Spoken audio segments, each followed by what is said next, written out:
Across the Horn of Africa, a way of life is being decimated by a drought that is killing tens of thousands of children and leaving millions malnourished. Over the years, weather patterns have shifted. The rains no longer come when they should, or they don't come at all for years at a time. In recent years, perhaps due to climate change, things have gotten worse. The nomadic cattle herders of northern Kenya see their cows thin and die. Their crops no longer grow.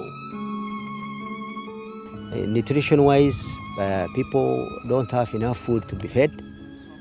Animals are dead also. The cows are it is now, there is no rain. Children have very little to eat and to grow. In northern Kenya, villagers are so poor, their children often only eat once a day. Youngsters leave school to scavenge for food or find work. Desperate cattle rustlers kill to steal the emaciated cattle that remain.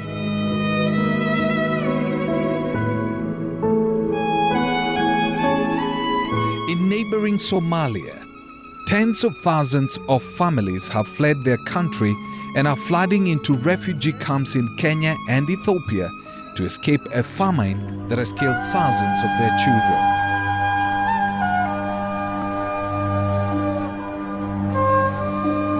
Every few years, the world is confronted with images of starving children and is asked to donate millions of dollars to save lives.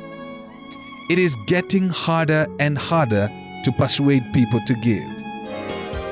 But World Vision's long-time work in worst drought-affected regions of Kenya has proven that it's possible to create fertile oases in the desert that help villagers survive even the toughest months. Places like Kainuk, Morulem, and Lodwar in northern Kenya were once bone dry. Crops were planted, but they withered and died. World Vision committed itself to working with villagers to prove that even the most arid environments could be changed for good. Large-scale irrigation projects were put in place to feed seasonal rivers to the fields. Cultivatable land was expanded, and staff worked with villagers to set up farmers' groups. They trained the locals to manage the water supplies, to open sluice gates at the right time. Farmers planted drought-resistant seeds that grew with less rain.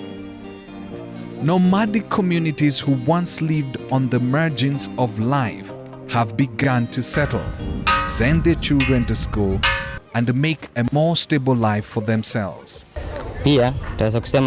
Since these farms came to our division, people have increased. In schools, the students benefit a lot from the project since it pays our fees.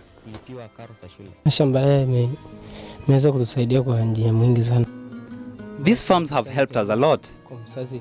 Our parents are now able to buy us clothes, books and pens from the produce they get from the farms. Life is very much better than it was before.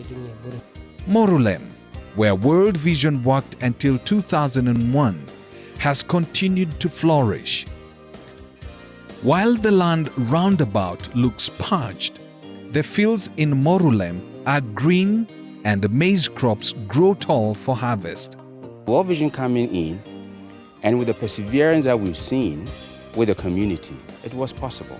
So it's just about that dedication, making sure that we go through the baby steps and making sure we can provide them with the knowledge. And with the desire of the people, it was easy.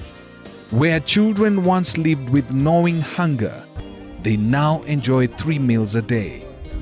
The alternative is almost too tragic to contemplate. At Dadaab refugee camp on the Kenyan border with Somalia, dozens of new Somali refugees arrive every day, having fled drought and conflict. They arrive emaciated, desperate for food and basic support. The droughts will continue, but there are solutions. World Vision has shown that investment in agriculture, irrigation, and vulnerable communities can end the cycle of misery for children and their parents.